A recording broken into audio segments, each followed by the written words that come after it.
Hi friends, thank you for being here. Welcome back to the Patreon. I'm really happy to have you guys here and thank you again for supporting me and keeping my channel going. You guys are the best. I had recorded another video, but it kind of scrapped it because I don't know, I just felt like I went completely off topic and I want to keep this focused on horror movies. Although next week I have a really juicy bonus video. I think, or maybe it might be next week or the week after. Something needs to be confirmed, delivered, before I can speak my piece about a company that wronged me to do with my channel. And I want to talk to you guys about it. More as like a forewarning as well to people, small creators who do things for free and they get taken advantage of. So that's very juicy. So the quality today is, a little bit different, but obviously, still got good sound. I'm just coming to you from my webcam. I went to record this video and then my camera battery was flat. So I decided I'll just jump on here. I just finished up the stream anyway for Does This Offend You? And I thought that this would be just nice to sit with you guys and get my thoughts out while it was still fresh in my mind because I don't want to wait for my battery to charge. I just would rather speak to you guys and give you guys like a raw kind of video, a raw opinion that's more kind of like a podcast. And maybe I'll make this available via like audio so you guys can listen to it as a podcast if you want to. But this is a spoiler reaction to The Rental, which is a movie directed by Dave Franco. Crazy. That I watched last night, and I really wanted to talk to you guys about this while it was fresh in my mind.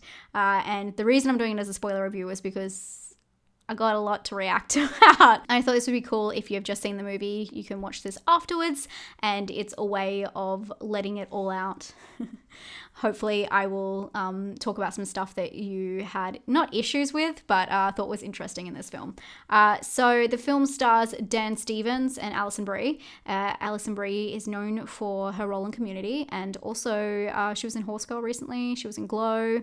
I really like her, but she's also married to Dave Franco, which is very interesting and cool that she was cast in this role. The film is about two couples who go to this Airbnb. Well, I don't think it's technically called an Airbnb, but a rental home to celebrate for a weekend. And it's kind of important to know the relationships between the characters. So there's Michelle and Charlie who are married, and then Charlie's brother, Josh, who is with Mina, and Mina and Charlie work together. So it's like two couples, but the male and female of opposite couples work together. Does that make sense? Anyway, they have a close relationship, and almost too close. And spoilers are going to come in right now. So poor Alison Brie, whose character is Michelle, she is such a victim in this movie. I don't know why I'm laughing about it. It makes me uncomfortable. This movie is set up with the whole idea that Charlie believes that Mina is perfect, and he does say that during the film.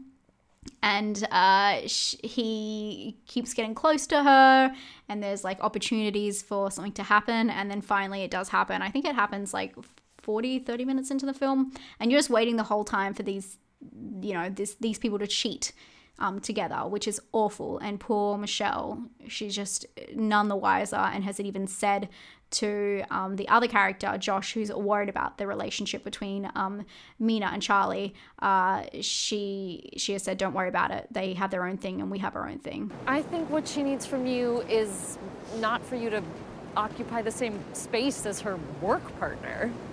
That's all he is to her. It's very upsetting and very hard to watch because you know what's going to happen and you're watching it unravel. And I wonder if you guys felt the same way as me, because I was dying watching this. It was almost cringeworthy, especially when they're on the hot tub and they're changing places and they're getting close, and it's just too much. And when I was watching this film, I kept thinking, why is this happening? Why is it happening so slow?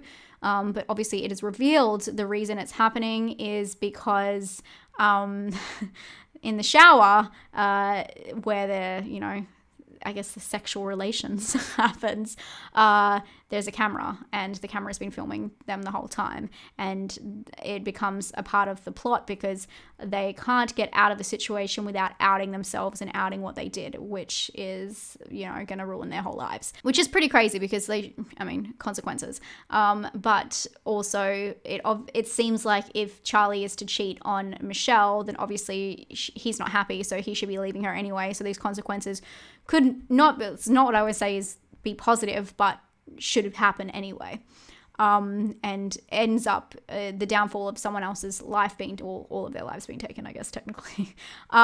So I guess that was like the main thing for the film, the tension and the build up just between those characters. You knew it was going to happen, and when it happens, you feel kind of not wronged, but I just felt like, why am I wasting all this time seeing something so cringeworthy happen that I didn't want to happen in a horror movie?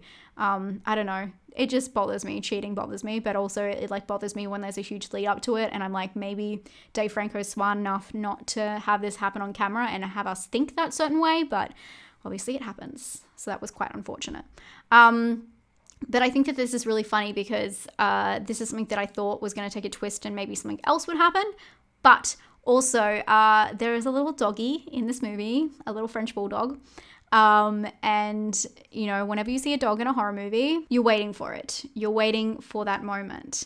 And it doesn't happen. The movie is so interesting with the way it frames the dog. The dog's not meant to be at the holiday home at the start. And then the dog disappears for a portion of the movie. Also, actually at the start, when the dog is left in the car and you never see them go and get the dog out after them saying they're going to hide the dog because they're not meant to have the dog on the property.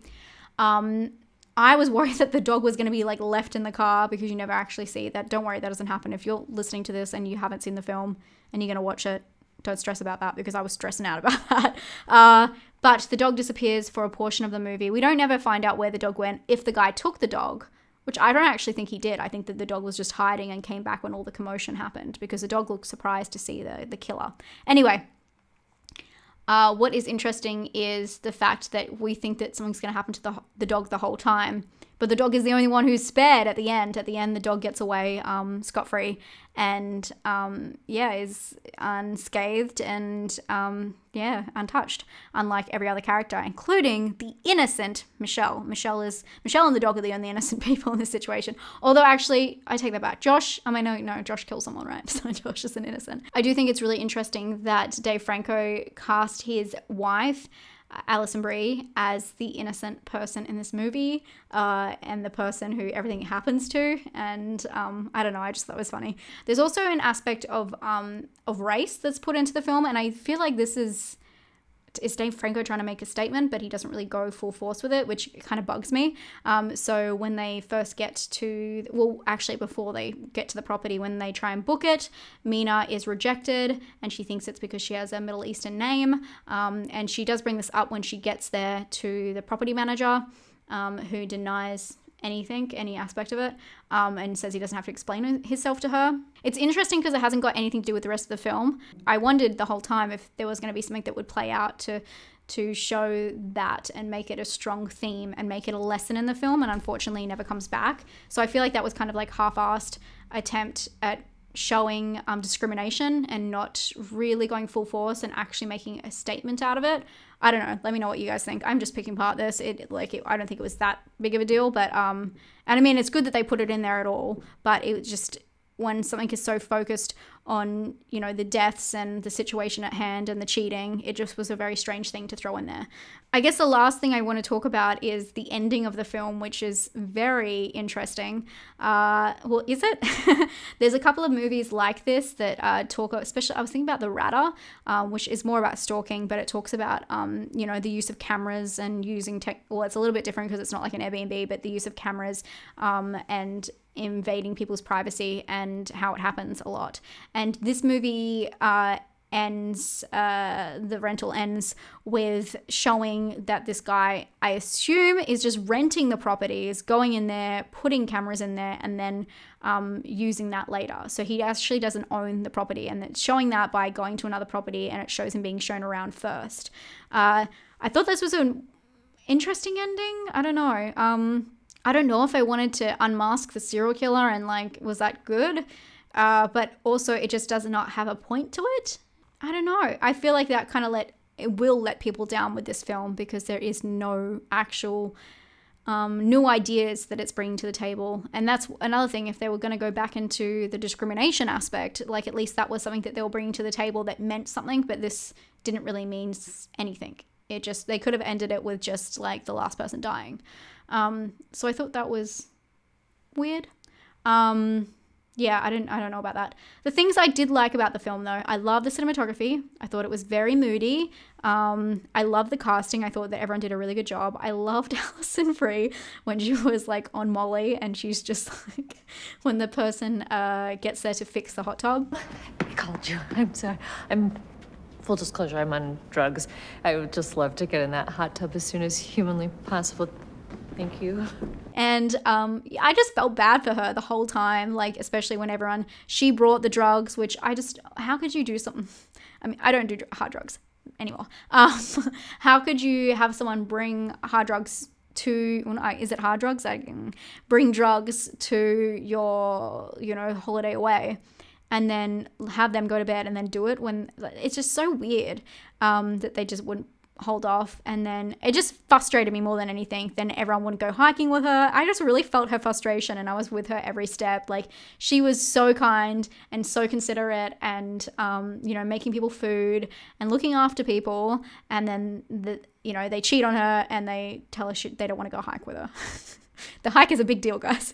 I don't know, I just felt the frustration, and it was almost like now I pick apart all of those parts. It's very confusing to try and understand what the point of the film was. Was it to be frustrated about Michelle and her character? Was it to kind of flip the script and like show the dog survived? Was it to show like the importance of like knowing where you're going and being safety? I don't know. I'm now looking at the cast sheet on IMDb, like the cast section, and it does say that Connie Wellman is the apartment owner, which I think is very interesting because you don't see him. There's no picture. I'm not sure if he's meant to be the killer, because that would show that the apartment owner was the killer, but I thought that was the whole point. There's also Anthony Moneri. I don't know how to say his name, but it's not saying what he is, but maybe he was meant to be the killer. Maybe that's who he is. But yeah, very confusing. Oh no, he's a stunt coordinator, it says. Okay, why is he put on the cast? Or maybe he was like a stand-in. So it says, yeah, weird. It also says that Chunk plays for Reggie, which is the dog.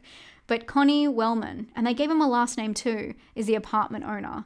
But we never see him. Is he meant to be the killer? And if he's meant to be the killer, then the killer is the apartment owner.